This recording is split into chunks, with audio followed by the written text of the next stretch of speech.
Do you know what it feels like to finally step into your own power and suddenly the world seems to turn against you? People you thought would cheer for you, friends, family, colleagues, they start to question you, judge you, maybe even resent you. And in that moment, a part of you wants to shrink, to disappear, to apologize for existing. But here's the truth: the moment you dare to be fully seen, to live unapologetically as yourself, some people will hate you. And that is not a failure. That is proof. Proof that you are no longer invisible. Proof that you are no longer living to please others. Proof that you are finally alive in your own skin. Most of us spend our lives trying to avoid conflict, trying to make everyone like us, trying to disappear into the comfort of approval. But here's the uncomfortable, hard, and beautiful truth. If everyone likes you, you are probably giving away pieces of yourself that you should be keeping. When you start to honor your own values, to speak your truth, to show up fully, some people will hate that, and that's okay. Let them. Let them hate you. Because the real power, the real courage, the real freedom lies not in being liked, but in being authentic. Tonight, I want to take you on a journey, 10 steps, 10 revelations about why letting people hate you is not just okay. It is essential for your growth, your power, and your peace. Let's start with a hard truth. Not everyone is going to like you, and that's okay. And more than okay, it's necessary. Every time you bend yourself, shrink yourself, censor your voice to win approval, you steal from yourself, you trade your courage for comfort, your authenticity for safety.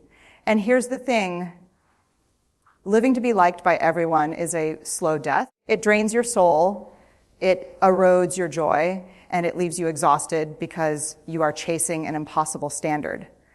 People's opinions are not a reflection of your worth. Their disapproval is a reflection of their fears, their insecurities, their inability to handle someone standing in their truth. Think about it: the people who shook the world, the people who changed lives, the people who dared to say no when everyone else said yes. They were hated. They were criticized.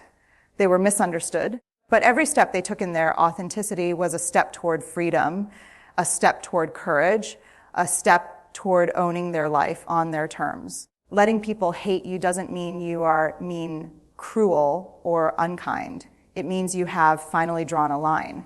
It means you have the audacity to protect your energy, your values, your dreams. And here's the liberation in this truth: the moment you accept that not everyone will like you, you stop asking for permission to exist. You stop shrinking. You stop living for the applause. You start living for yourself. This is where courage begins.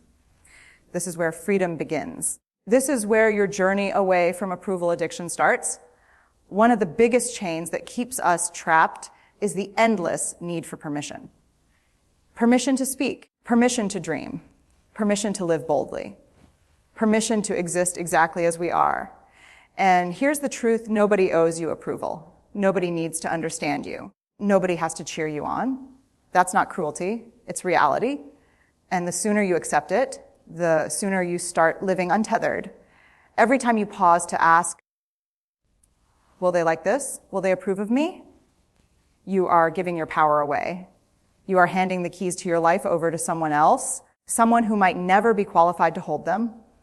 And the sad part, that someone is usually inside your own head, that voice that whispers, don't rock the boat, don't be too loud, don't scare them. That's not wisdom, it's fear masquerading as caution. The truth is raw and liberating when you stop asking for permission. You start to live. When you stop shrinking yourself to fit someone else's narrative, you reclaim your time, your energy, your soul. You discover the power of saying yes to yourself, even if the world shakes its head. Yes, it will rattle some people. Yes, it will challenge old expectations. Yes, some will hate you for it. And you know what? That's proof you are on the right path. Courage isn't the absence of fear. It's deciding that your life, your values, your authenticity are worth more than the comfort of universal approval. And this is where the transformation begins. Here's something most people will never tell you. Letting people hate you can actually make your relationship stronger. Strange, isn't it? You think approval is the glue that keeps people close. But in reality, chasing approval is the poison. When you bend yourself to be liked, you invite shallow connections, friendships built on compromise instead of truth, relationships where your voice is muffled and your joy is muted. But when you stop living to be liked, something magical happens. You attract people who resonate with the real you, not the version you crafted to avoid conflict, not the mask you wear to fit in, but the raw, honest, unapologetic you. And yes, some people will leave. Some will be hurt. Some will resist, and that's okay. Their departure is proof that you were holding yourself back for the wrong crowd. You were investing in the approval of people who could never meet you where you truly are. Letting people hate you isn't a rejection of love. It's a reclamation of it. It's choosing quality over quantity, depth over superficiality, courage over comfort. You start realizing that every no or sideways glance is not an indictment. It's a filter. A filter separating the people who matter from those who only wanted you to fit their expectations. The truth is brutal and beautiful when you stop caring who hates you. You free yourself to love yourself fully. You stop being desperate for validation. You stop compromising your values. And in that space, the relationships that remain are stronger, deeper, and more authentic than you ever imagined possible. Let me be brutally honest. If no one hates you, chances are you are playing it too safe. You are tiptoeing through life, avoiding conflict, avoiding discomfort, avoiding authenticity. Being hated is not a curse. It is a badge of courage. It is proof that you have dared to step out of the shadows of people pleasing and into the full, fierce light of your own truth. Think about it, every revolutionary, every game changer, every person who ever made a mark on this world was hated at some point. Not because they were cruel, not because they were arrogant, but because they refused to shrink themselves to make others comfortable. They chose to be real, to be bold, to be visible even when the world resisted them. That resistance, that hate, that's the applause of courage in disguise. Here's the liberating truth. Hate only has power if you give it power. If you bend, apologize, or dilute yourself to stop the discomfort, you empower it. But if you stand firm, if you continue to live your truth, the hate becomes meaningless. It doesn't define you. It reflects the fear and insecurity of the other person. Courage is not the absence of enemies. Courage is living unapologetically, fully visible, knowing that some people will resist you, misunderstand you, or even despise you. And the more you embrace that reality, the freer you become. Every step you take in your own truth is a step away from fear and a step toward unstoppable power. Here's a reality most people don't want to face. When you start living unapologetically, when you choose your truth over comfort, you will attract resistance. People will criticize, judge, gossip, and sometimes even attack you. That's not weakness in you. It's discomfort in them. And the key to thriving in this space is learning how to protect your energy. Think of your energy as sacred currency. Every thought, every word, every action you take draws from it. You cannot spend it on trying to convince someone to like you. You cannot invest it in people who resent your courage. You cannot dilute your power to avoid confrontation. Protect your energy fiercely. Decide who deserves a seat at your table and who doesn't.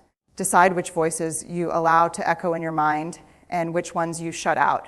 Boundaries are not optional. They are essential. Saying no to the wrong crowd is not cruelty. It is preservation. Choosing solitude over toxic approval is not loneliness. It is liberation. Every time you stop feeding the negativity of others, you reclaim a piece of yourself. And every time you choose your peace over pleasing the world, you send a powerful signal. You will not shrink. You will not apologize for existing, and you will not compromise your values. Being hated doesn't have to drain you. It can fuel you. It can sharpen your focus, strengthen your boundaries, and deepen your courage. The moment you start protecting your energy while standing in your truth, you step into a freedom that no approval seeker could ever imagine. Hate is not just an obstacle. It can be a teacher. Think about it. Every person who has pushed back against you, every critic, every voice of judgment is handing you a mirror. Not to punish you, not to shame you, but to show you where your courage is tested, where your values are unshakable, and where your authenticity shines brightest. Hate reveals who you are when everything else is stripped away, the real, raw, unapologetic you. The magic happens when you stop reacting and start reflecting. Instead of letting hate wound you, let it sharpen you. Ask yourself, what does this reveal about me? What does this challenge teach me? Often, the hate you face is a signal that you are stepping into spaces others are too fearful to enter. It's proof you are growing, evolving, and refusing to live small, and that is beautiful. Transforming hate into growth also means owning your story. When people criticize or judge you, it is not your job to defend yourself endlessly. Your work is to live boldly, to act in alignment with your values, and to let their reactions fuel your resilience. Every piece of resistance you encounter becomes an invitation to deepen your self-awareness, to strengthen your courage, and to claim your life with more clarity than ever before. Remember, the fire of hate cannot burn you unless you hand it the match. Use it instead to forge yourself stronger, smarter, and braver. Let it remind you daily that your path is yours alone, and the obstacles are just milestones proving that you are walking it fearlessly. Here's something powerful: when you stop bending to fit the mold of what others want, when you stop apologizing for existing exactly as you are, something incredible happens. You start attracting the right people. The people who belong in your life don't need you to compromise, perform, or conform. They don't flinch when you speak your truth. They don't walk away when you set boundaries. Instead, they show up fully, just like you do. Being hated by some is the filter that allows the right ones to find you. Every person who resents your authenticity is making space for those who will celebrate it. Every judgment, every whisper of criticism, every sideways glance. It's a signpost pointing to the people who truly resonate with your energy, your courage, your spirit. These are the relationships that matter, the ones that lift you, challenge you in the right ways, and honor your boundaries without hesitation. Authenticity is magnetic. It is a signal that you are not here to shrink, not here to compromise, and not here to seek approval. And the world notices. When you live fully visible, you inspire others to do the same. You show them that they too can stand in their truth, embrace their power, and let go of the fear of being hated. So let them hate you. Let it be the filter, the mirror, and the amplifier of your real power. The people who matter, the allies who support your soul, will always find their way to you. And in that circle of authenticity, you become unstoppable. Let me tell you something that most people never grasp. Hate is loud, persistent, and sometimes relentless. It shows up in whispers, in criticism, in cold shoulders, in public condemnation. It can feel like a storm battering your confidence, shaking your sense of self. And here's the hard truth. If you allow it, it can break you. But it doesn't have to. Not if you learn to stand unwavering in your truth. The first step is remembering who you are and why you started. Your values, your dreams, your courage, they are anchors in the chaos. Every time someone tries to shake you with hate, remind yourself, I am not defined by their opinion. I am defined by my integrity, my actions, my heart. Every moment you refuse to bend, every moment you hold your ground, you build unshakable resilience. Second, refuse to internalize their fear as your own. People's anger, judgment, or resentment is a reflection of them, not of you. It has no power over your purpose unless you let it. When hate comes, meet it with clarity, composure, and steadfastness. Respond with action, not reaction. Speak with authenticity, not defensiveness. And most importantly, protect your inner world from the noise. Standing unwavering doesn't mean being cold or detached. It means being rooted in courage, rooted in self-respect, rooted in the unwavering knowledge that living boldly, authentically, and unapologetically is worth every ounce of discomfort you may face. Now, here's the final truth I want you to take with you. Letting people hate you is not a curse. It is the ultimate liberation. It is the sign that you are fully alive, fully present, and fully committed to your own life. Every criticism, every judgment, every act of resentment directed at you is proof that you are stepping beyond the ordinary that you are refusing to live in the shadow of someone else's expectations, that you are claiming the life that is rightfully yours. Understand this. Freedom is not found in the approval of others. Freedom is found in the courage to stand tall in your truth, even when it shakes the world around you. Power is not in being liked. It is in being unwavering. Peace is not in being understood. It is in knowing that your worth is never contingent on someone else's perception. And joy is found when you finally stop asking for permission and start living fully, boldly, unapologetically. So let them hate you. Let them misunderstand you. Let them whisper, judge, or resist, because none of that can touch the power, the freedom, and the peace that come from being authentic. Stand in your truth, protect your energy, embrace the discomfort. And remember this above all, the only person you need to be fully seen and fully approved by is yourself. This is your life. This is your power. This is your choice. And when you finally claim it, no hate, no judgment, no fear can ever hold you back.